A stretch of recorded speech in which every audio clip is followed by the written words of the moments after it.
हरे कृष्णा। भगवान की लीला को चुनौती देना शायद ये संसार की सबसे बड़ी भूल हो सकती है। और एक महायोगी तांत्रिक ने भी ऐसा ही कुछ किया था। उसे अपनी साधना पर इतना गर्व हो चुका था, उसे अपनी सिद्धियों पर इतना विश्वास हो गया था कि उसने जगन्नाथ जी की इस लीला की भी परीक्षा करने का विचार कर लिया। लेकिन भगवान जगन्नाथ जी के धाम में प्रवेश करते ही भगवान ने बिना एक शब्द बोले उसे ऐसा उत्तर दिया कि उसकी आंखों से अहंकार बहकर चूर चूर होकर निकल गया और हृदय से केवल एक ही शब्द निकला, प्रभु मुझे क्षमा कर दीजिए। आखिर कौन था ये तांत्रिक और उसने भगवान जगन्नाथ जी की कौन सी लीला के अंदर हस्तक्षेप करने का प्रयास किया था? यही है हमारी आज की जगन्नाथ जी की कथा का मुख्य विषय। तो चलिए इस आने वाले रथ यात्रा महोत्सव के उपलक्ष्य में हम सुनते हैं भगवान जगन्नाथ जी की एक और सुंदर मधुर कथा। आइए आज की जगन्नाथ कथा आरंभ करते हैं। ये बात है लगभग 12वीं शताब्दी की। उस समय भारत में एक बड़ा तांत्रिक योगी रहता था। उसका नाम था करमामगिरी योगी। उसने दिन और रात अत्यंत कठोर साधना करके अनेक सिद्धियां प्राप्त की थी। अपनी साधना को समाप्त करने के बाद अब वो भारत के विभिन्न तीर्थ क्षेत्रों की यात्रा करने लगा। उसने सोचा कि वो अपनी इस यात्रा को जगन्नाथपुरी में भगवान जगन्नाथ जी के दर्शन करने के बाद ही समाप्त करेगा। ये सोचकर वह जगन्नाथपुरी आ गया। उसने मार्कंडेय सरोवर में स्नान किया और फिर जगन्नाथ जी के दर्शन करने के लिए श्री मंदिर पहुंच गया। लेकिन ये क्या, उसने देखा जगन्नाथ जी के मंदिर के द्वार तो बंद है। तभी वहाँ एक पुजारी आ गए। उन्होंने उस तांत्रिक से कहा, अरे योगी बाबा, अभी जगन्नाथ जी बीमार हो गए हैं, इसलिए अब 15 दिन के लिए वे किसी को दर्शन नहीं देंगे। जब वे स्वस्थ हो जाएंगे तभी ये द्वार खुलेंगे, फिर आइएगा दर्शन करने के लिए। ये सुनकर उस तांत्रिक योगी को बहुत आश्चर्य हुआ। उसने कहा, क्या जो संपूर्ण जगत के नाथ हैं, जिनका शरीर दिव्य और सच्चिदानंद है, उनको ये भौतिक बीमारी कैसे आ सकती है? अरे वो तो परब्रह्म है। ये सारी झूठी मान्यताएं हैं जो आप सबने पाल रखी है। नहीं नहीं नहीं, मैं नहीं मानता।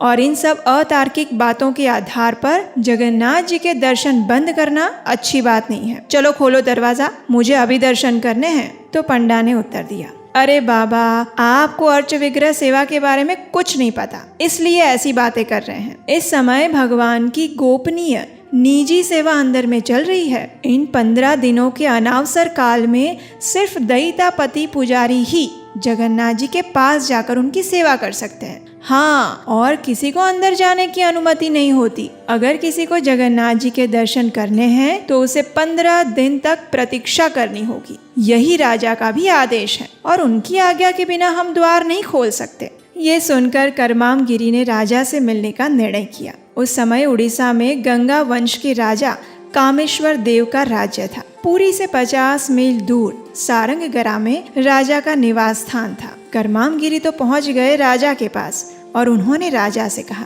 हे राजन, मैंने अनेक वर्षों तक कठिन तपस्या करके अनेक सिद्धियां अर्जित की है और इस समय मैं भारत के पवित्र तीर्थों की यात्रा पर निकला हूँ। मेरी इच्छा है कि मैं जगन्नाथ जी के दर्शन करके इस यात्रा को समाप्त करूं। लेकिन आपके कुछ पुजारी ने मुझे ये कहकर रोक दिया कि इस समय जगन्नाथ जी बीमार है, इसलिए उनके द्वार नहीं खुल सकते। हे राजन, मुझे लगता है कि ऐसी तथ्य विहीन मान्यताओं के आधार पर किसी को जगन्नाथ जी के दर्शन से वंचित नहीं करना चाहिए, इसलिए आप कृपया शीघ्र ही द्वार खुलवाइए। ये सुनकर राजा ने कहा, हे योगी बाबा, मैं जगन्नाथ जी के दर्शन के लिए आपकी उत्कंठा को समझ सकता हूँ, लेकिन ये सदियों से चली आ रही प्रथा है, इसे मैं कैसे तोड़ सकता हूँ? हालांकि सबको पता है कि जगन्नाथ जी बीमार हैं, फिर भी अंदर में उनकी विशेष निजी सेवा चल रही है, जहाँ सिर्फ दैतापति ही जा सकते हैं और किसी को भी वहाँ जाने की अनुमति नहीं है। राजा की बात सुनकर करमामगिरी ने कहा, नहीं नहीं, मुझे विश्वास है कि ऐसी कोई पूजा वूजा अंदर नहीं चल रही है।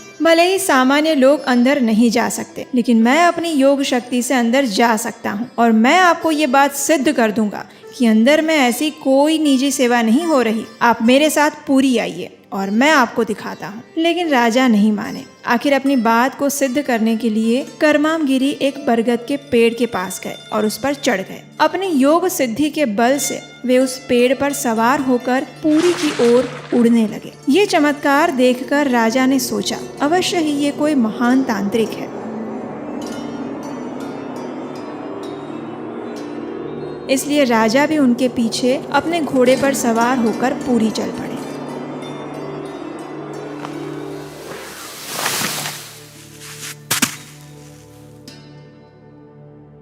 पुरी मंदिर के पास जाकर करमामगिरी ने एक मधुमक्खी का रूप धारण कर लिया और दरवाजे के एक छोटे से छिद्र के माध्यम से अंदर चला गया। अंदर उसने देखा कि अष्टदल का बना हुआ एक मनोहर कमल पुष्प था और उसके ऊपर एक अत्यंत सुंदर स्त्री बैठी हुई थी। उस स्त्री के प्रति करमामगिरी को कोई आकर्षण नहीं हुआ, लेकिन क्योंकि वो मधुमक्खी के रूप में था, इसलिए कमल को देखकर वो आकर्षित हो गया और वो कमल पुष्प के अंदर जाने लगा। जैसे ही वो कमल के अंदर बैठा, वैसे ही कमल पुष्प बंद हो गया और करमामगिरी उसमें फंस गया। उसने बाहर निकलने के अनेक प्रयास किए, लेकिन सारे व्यर्थ।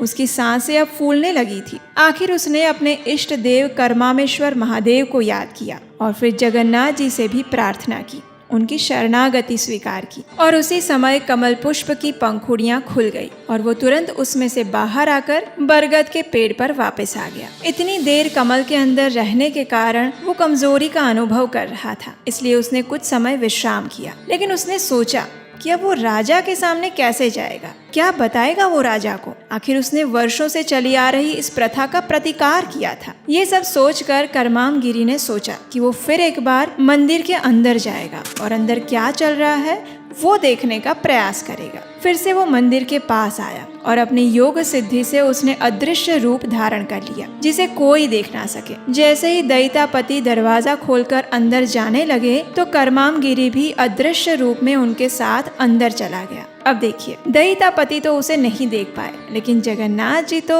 सब कुछ देख सकते हैं ना। तो बस जैसे ही अदृश्य रूप में करमामगिरी ने अंदर प्रवेश किया तो उसने देखा उसके चारों ओर 8 दिशाओं में 8 सुंदर देवियां उसके आसपास खड़ी हुई थी। वे सभी अत्यंत सुंदर थी और करमामगिरी के सामने देखकर जोर जोर से हंस रही थी। ये देखकर करमामगिरी अत्यंत घबरा गया। उसके शरीर पर प्रस्वेद की बूंदें आने लगी और श्वासों की गति तीव्र होने लगी। वो तुरंत उस स्थान से निकलकर बाहर आ गया। उसने तुरंत राजा के पास जाकर कहा, हे राजन, सच में ये श्री क्षेत्र अत्यंत अद्भुत है। आज मैंने जगन्नाथ जी की लीला को स्वयं अनुभव किया। यहाँ पर मेरी सारी तंत्र साधना विफल हो गई। मैं जगन्नाथ जी के अनावसर लीला के रहस्य को ढूंढने चला था, लेकिन इसमें मेरी बुरी तरह से पराजय हुई है। मैं अपनी भूल स्वीकार करता हूँ और आपसे तथा जगन्नाथ जी से अपने अहंकार के लिए क्षमा मांगता हूँ। अब मैं आजीवन इसी पूरी क्षेत्र में रहना चाहता हूँ। कृपया मुझे कोई स्थान प्रदान करिए। इतना कहकर करमामगिरी ने वो सारी घटना राजा को कह सुनाई जो उसने मंदिर के अंदर देखी थी।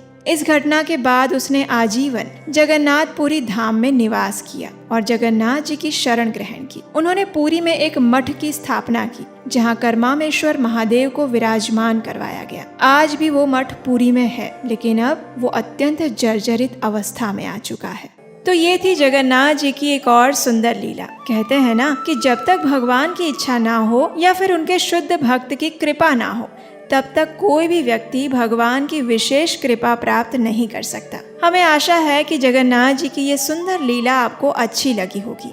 अगर मैं आपसे कहूँ कि आप अपने बच्चे को सबसे पहला गिफ्ट क्या देना चाहेंगे? एक्सपेंसिव टॉयज़, अच्छा एजुकेशन, या फिर एक पीसफुल बिगिनिंग? क्योंकि ये सारी चीज़ें हम पैसों से खरीद सकते हैं, लेकिन उसका भविष्य पैसों से नहीं खरीदा जा सकता। और उसके भविष्य की शुरुआत होती है उसके गर्भ में आने से। यस, बेबी की जर्नी उसके बर्थ से नहीं, उसके गर्भ में आने से पहले शुरू होती है और उसी को कहते हैं गर्भ विज्ञान, जो कि हमारे वैदिक कल्चर का एक अनमोल मोती है। तो इसलिए अगर आप गर्भवती महिला हैं या फिर आने वाले समय में प्रेगनेंसी प्लान करने वाले हैं, तो आपके लिए मैं एक स्पेशल वेबिनार लेकर आ रही हूँ, गर्भ विज्ञान वेबिनार, जिसमें मैं आपके साथ शेयर करूँगी गर्भ विज्ञान के वो रहस्य जो आपको जानने ज़रूरी हैं। नीचे डिस्क्रिप्शन बॉक्स में उसका लिंक दिया गया है, अभी जाकर रजिस्टर करें and I will see you there in live workshop. लेकिन हाँ, आइएगा तभी जब आप इसके लिए सीरियस हो। सी यू देयर। जगन्नाथ जी के गुणगान का प्रचार जितना किया जाए उतना कम है। इसी प्रार्थना के साथ आज की इस कथा को विराम देते हैं। आप सबको आने वाले रथ यात्रा महोत्सव की शुभकामनाएं और हम मिलेंगे आपसे बहुत जल्द एक और नई सुंदर और शिक्षापूर्ण पौराणिक कथा के साथ। हरे कृष्ण।